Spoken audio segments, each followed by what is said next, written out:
Hey, this isn't Paul. I thought I'd try and do one of these Airbnb style videos. Where do you even look? And given that I'm still on location for Midwestuary 2020, what year is this? And uh, so I think I'm going to call this Midwestuarily so I can give my complaints and suggestions about the event. Um, Overall, it was wonderful.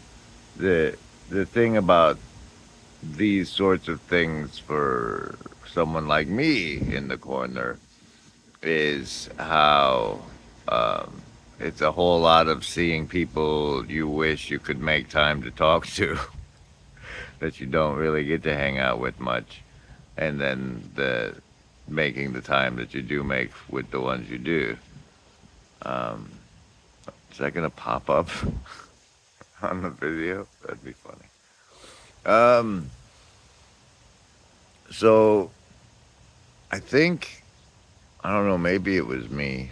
Did we start with our Midwest? Yes, yes. The the estuary group thing. Um, I don't know, man. It We ended up in a room with tables, and the tables weren't moved, and so it felt like the estuary board meeting a little bit. And I probably showed up late, so that's never great. There was only one lady in there. That was so. She ended up not saying a lot. Go figure. Um, I think the first round was introductions or whatnot. The estuarily. Um, I feel as though the estuary formations. I don't know how random the assignments were, but I think they should be more deliberate, if not more organic. Um, like I don't know if like two or three people are coming to the event together. It would seem to me it would be better if the groups of people who already knew each other met other groups of people who already knew each other, and then you work in those. You know what I mean? So like people walk into the event, um, and the people they're walking in with, like they just go sit in an estuary room together, or table of three. I don't, but you get the gist of the notion of the aim of the suggestion. All right. Um, let's see, and I thought all of the keynotes were long, like comedy club style. Give them 30 minutes, maybe. I don't know. Um, on the other hand, in these circumstances, you're buying a keynote speech, so. Uh, but they felt long, and the day was felt overpacked. The first day for sure, especially since like the way it felt the second day, the last half, you know. So, but I'm sure there were reasons. Um, if you're gonna want people to sing along, I think you need a lot more prep. Um, I just feel like we disappointed the lady doing the music, but they got some amazing grace at least. Let's see. Well, I can't not talk about the my appearance on stage there. It was interesting because like it was billed to me as the model, we were going to do a model estuary, and then when we actually got up there, it was these are the OG randos section, and that's great if you want to do that, but I'm not one, so I shouldn't be up there for that. And and therefore the clusterfuck, hopefully available on video soon, soon occurred. I with the objection I made in the video or in the on the during the event with maybe the video shouldn't even be released, but we'll see how that goes. Um, the lunch situation, I think it was mainly a line management issue. Um, like I don't know, it was the lines were long and challenging. I felt the theme of me like waiting to get in line and getting reduced choices as a result continued throughout the conference. Um, Pause. You can pause these. All right, let's see. We got them. I unpaused. Um,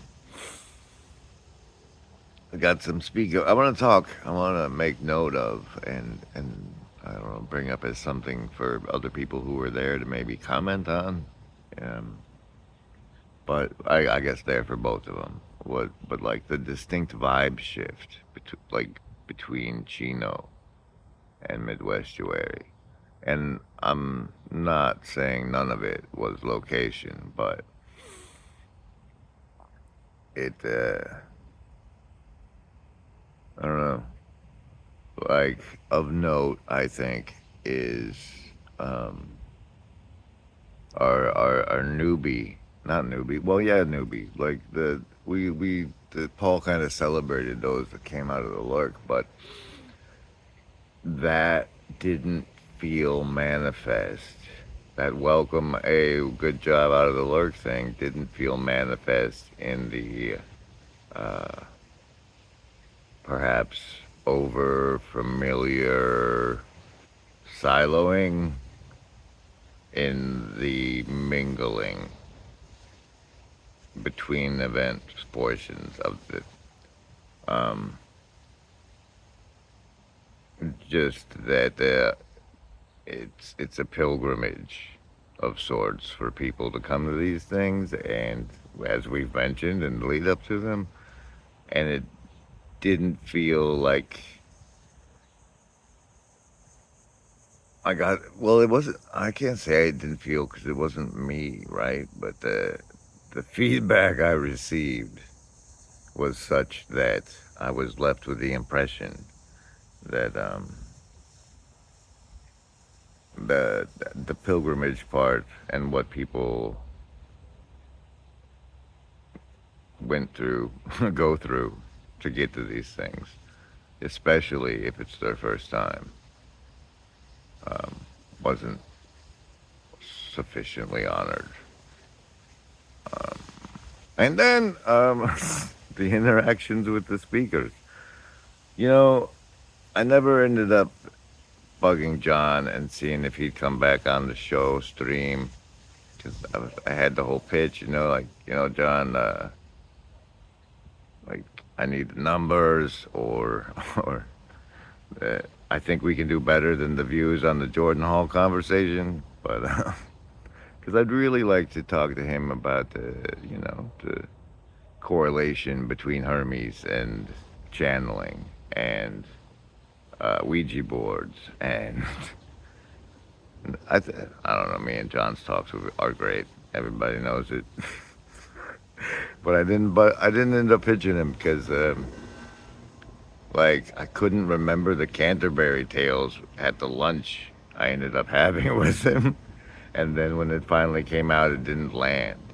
But like he's on this philosophical Silk Road, and with a cast of characters, and I think in bundling the Silk Road for consumption, a Canterbury Tales angle is a good way to go. But anyway, since that bombed so hard at lunch, I never approached him. I met Elizabeth Oldfield again after the initial one, and for the record, she said she likes the branding. And then she was like, buzz off. so I went away. Her and Kale should do a series, like a limited video, like 3 to 6 videos together, just so people can, like, I'm sure they'd get something out of the conversations, but like witnessing the existence of that interplay, I think would be good. Um, didn't run into Mr. Dreer at all, but I was very proud of him since during one that I think videos that did get recorded, uh, he really laid out how Set's influence without calling it Set, and so that's a good clip to work off of there. Let's see, there was 47 speakers. Who were the other ones? Oh, Peugeot. I didn't really bug him. I was gonna swing by and say, "What? You better sure as hell do the princess and the frog in your fancy fairy tale stories thing." But he was like behind the book counter duty for most of the time there, and everybody was getting their access. It's amazing. The theme of the of the questions of the conference were about like people who aren't here. He got a Machu question, and anyway, let's see who else was speaking. Who else was speaking? Kale was like listed as a speaker, but he didn't really speak, and so that was, I don't know. He performed, and that I don't, the billing wasn't properly clear, I suppose, was how that was. I call that estuarily feedback. Um, I didn't notice a podcast booth set up, and given our context, I think there's no reason we shouldn't have one. Maybe with rotating in and out rules, so they're not dominated and we don't have to do a lot. Like, I don't know, maybe work out a deal with Baxter to like you let him have his first dibs and then let other people use his gear that's already set up. I don't. There's ways. There's ways. I like that the Southeastuary is going to be a completely different structure. That makes it interesting. I'd like to see more structures. I still think the best thing that we could do is the campfire potluck estuaries, where, like Chino, we get 3 campsites, and except with these, there'd be no speakers, and we could do them all over the country in smaller groups. And then I don't know, we want to do a culminating Burning Man version, but the important bit would be making use of our state parks. And the uh, the the best thing on video that comes out from this conference is it, some E-named woman, the New York estuary lady, talked about her estuary deal, and that was like a solid commercial. Like, her presentation was fabulous.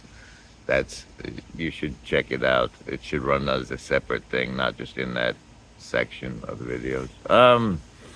What else? What else? Oh, I have a pose. I guess technically I'm no longer doing feedback for Midwestuary, but besides the estuary campfire potlucks, um, I also think that we should consider the notion of nestuary, where there are no speakers and we basically just all do the thing that people were doing, which is multiple people that don't ever have never even seen each other before play Big Brother or Real World MTV, right? And get a bed and breakfast together. Um, I think with some coordination, we could cluster the bed and breakfasts at play into similar to the notion of the campfire potluck estuaries, but in bed and breakfasts, really. And with regard to future conferences, I think like smaller conference days with just break bread, Vato, more like a 3 hour lunch. Like basically the way they ran the second day dinner, it seemed like they let it go long. I think that's a good way to do it. Um, as you saw in the other video, I've confronted Heavy Things Lightly podcast host about his claim that I was appearing on the show, and so that's in the works. That might come out of this. What else? Midwest. Anything else Midwestuarily? Oh, don't let Paul talk so much. No, what else? What else? Um, pause. You know, I thought Pajot was on the verge of insulting because he was being so honest, maybe. But given that, to the extent that this thing is as old as it is and as intimate as it is, and if we manage to get Pajot, Vervaeke, and Paul together again, and like that, that novel's narrative arc continues. Um, what I would have really liked to have seen is like the panel, and then like me or like Chad and like the other boats in the flotilla that we kind of acknowledge. I don't know. It's weird the estuary and TLC divide, or over Venn. What is and what is not the Venn of TLC and estuary, but that would have been. I would have enjoyed that personally as a thing, as a Midwestuary. Um, yeah, and I think I salute the Midwestuary for doing like, here's a shirt now, and the choice of the this looks like it's made of wood uh, book thing. The little notebook in the shirt that came with it. I like the way that was done. I still think that we got to start using those little notebooks like high school yearbooks. Like maybe even set a time aside on the last day, or give somebody a new book on the last day for that. I don't know. It feels like that's a good thing, and it doesn't happen. I didn't even. I tried to think about doing it, but yeah. So that's Midwestuary. Midwestuary feedback from the Grim Grizz. And I hope the Shadow Cabal sends me to the next event for such fabulous feedbacks as this.